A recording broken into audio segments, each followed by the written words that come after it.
Well, I'm going to have a go at regauging the new Hornby Harry Potter Hogwarts Express rebranded Lionel, or it's still branded Lionel, in a 50mm gauge. I'm going to regauge it so it will run on my G-scale 45mm garden railway track and see how I get on. Let's have a look at this. Well, I've set the calipers to the back-to-backs of the existing carriages, and as you can see, there's quite a bit of difference in terms of get back to back. And in fact, the frames, although the bogies look quite similar, the bogie frames are quite a bit wider on the newer Hornby Hogwarts Express, so the new one, to accommodate the 50mm gauge wheels rather than the 45mm gauge. I could measure it, I suppose, and see what difference it is if it is just a 5mm wider bogie altogether. But I'm now going to make a jig to allow me to set the back-to-back and press these together. Here's my gauging block set to the back-to-back position in the vise with a couple of spaces so that the end of the axles will move out, and the block hacked about a bit so that there's room for the bearings, those square chunky bearings, to squeeze in as well. I can't squeeze at the same time as video because I'm not on a tripod, so I'll just squeeze that up. You can see there's play now, and now it's just tight enough to just grip the gauging block. And if I open it up,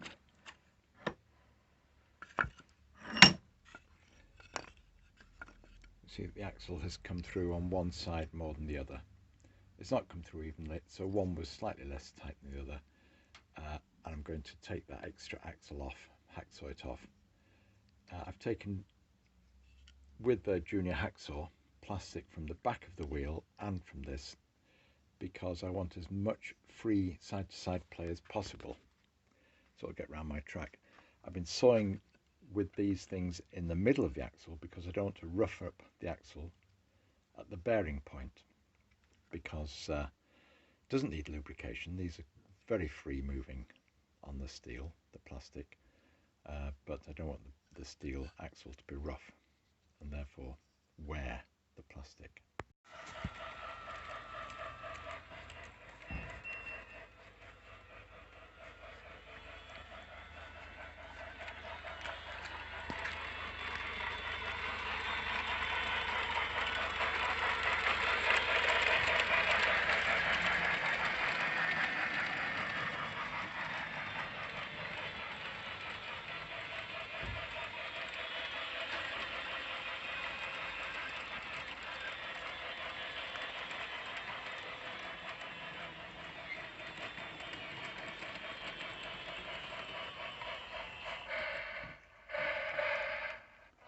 Put it up a bit more.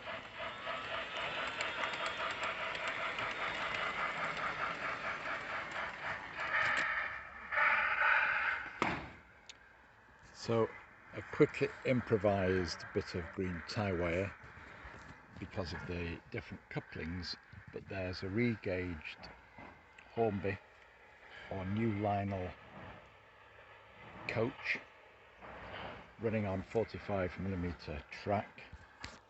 Just a quick look underneath. So the wheels have had, I'll do it when I'm doing the next coach, I'll show you, because you can't see much from here, but I've done both the bearing and the back of the wheel so that there is a little bit of play in these wheels, side to side play, and I'm pretty sure they don't need any lubrication because it's a very slippy sort of plastic. This coach arrived brand new this morning and I'm already hacking holes in it. There we go, bit of the floor hacked away and the buffer beam.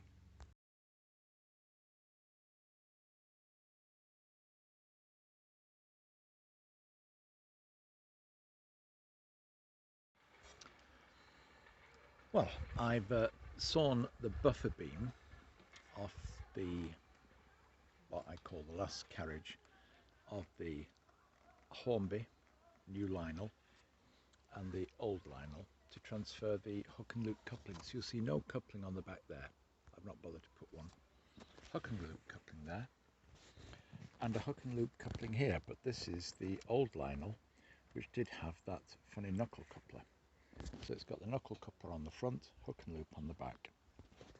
The reason for that then is so I can connect these ones to it. Now the advantage of the knuckle couplers, you will see, is much more closely coupled.